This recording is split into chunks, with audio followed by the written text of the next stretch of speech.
2 summers ago, I worked as a teacher in a daycare for the 5-year-old preschool class. And it took me about 2 months, maybe a little less, to get to the point where I had the kids set up so they knew my rules, they knew what they were allowed to do when, whether it was you are allowed to do your math and your writing during homework time. You are not allowed to color during story time. You are not allowed to talk during nap time.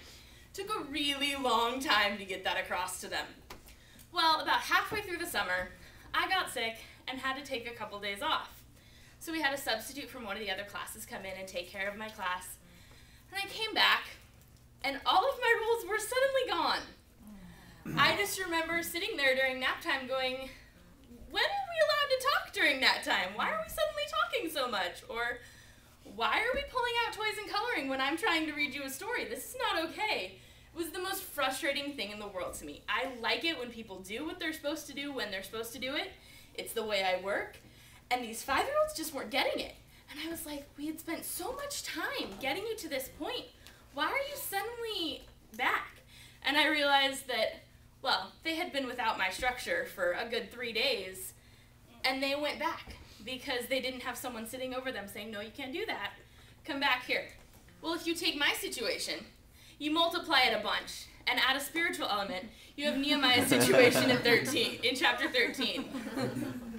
Now, as we've been working our way through the story of Nehemiah, we find out that he is the cupbearer to the king, and he ends up asking the king for a little bit of time off so that he can go back to Jerusalem and rebuild the walls.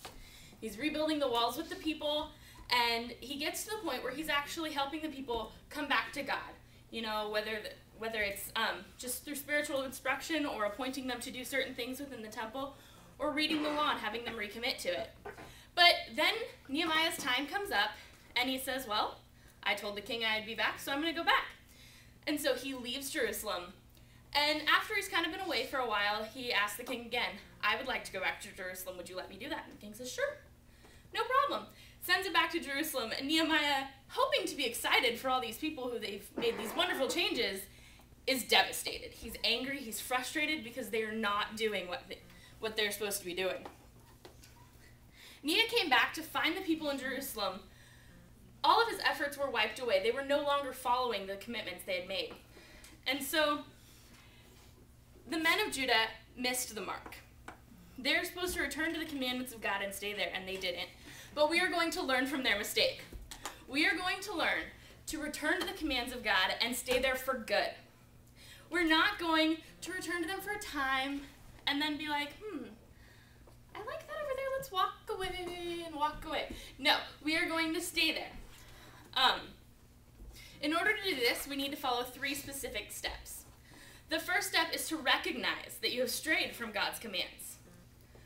In this passage, there are 2 different ways that we see the men of Judah straying from God's command. And my passage, by the way, is Nehemiah 13, 10 through 22. If you start in verse 10, we have Nehemiah telling us, I also discovered that the portions of the Levites had not been given to them, so that the Levites and the singers who performed in the service had gone away, each to his own field. So I reprimanded the officials and said, why is the house of God being forsaken? Those in Jerusalem were not paying their tithes, basically was the deal. And so the people that God wanted to be serving in the temple were starving. They didn't have any food. No one was paying them. And so they had to leave their posts at the temple and go work in the fields to survive. If we skip down to verse 15, we read of another time that the men of Judah were not doing what they were supposed to be doing. It says, in those days I saw in Judah some who were treading wine presses on the Sabbath, and bringing in sacks of grain and loading them on donkeys, as well as wine, grapes, figs, and all their kinds of loads. They brought them into Jerusalem on the Sabbath day. So I admonished them on the day that they sold the items. Also, men of Tyre who were living there, imported fish and all other kinds of merchandise, and sold them to the sons of Judah on the Sabbath, even in Jerusalem. Then I reprimanded the nobles of Judah and said to them, what is this evil thing that you are doing? You are profaning the Sabbath. Did not your fathers do the same, so that our God brought all of this on the city? The Israelites were told not to buy and sell things on the Sabbath. They were told that it is a holy day. We are to worship God at this time and not do any work. And they were also told not to buy things from the foreigners who were selling things on the Sabbath. And they had made a commitment to not do those things. Nehemiah comes back, and that's exactly what they're doing once again. I have two stories of two Christians who strayed a little bit away from the commands of God that they were given. I want you to think about these stories and think about the two passages I just read. And I want to know, are these stories, are they falling away from the commands of God because of omission or commission? So the first story is about Steve. Steve had been married to Jackie for about 17 years, and they had 3 adorable little daughters, and he loved them dearly. However, he and Jackie did not get along anymore. They not only did not love each other anymore, they couldn't stand being in the same room without losing their voice. They were fighting so much. But they were really strong members in the church, and so they kind of decided mutually, we're not going to get divorced because that's not okay. And so they were dealing with it at home and hiding it and facing, people as if they were just fine. Well, Steve decided that he did not really want to deal with that as much as he was at the time. So he asked his job if he could get changed position so that he was traveling more and he would be away more. And he wouldn't have to deal with his wife as much. And so he got a job, and he was flying all around the country. And eventually, while he was in another city, he met this girl and started a relationship with her. They started out as friends, but very quickly progressed much farther. And I'm not going to go into it because it's not important. But basically, we know that Steve was committing adultery. That sucks. My second story I want to tell you is about Jennifer. Jennifer and Valerie were best friends, basically.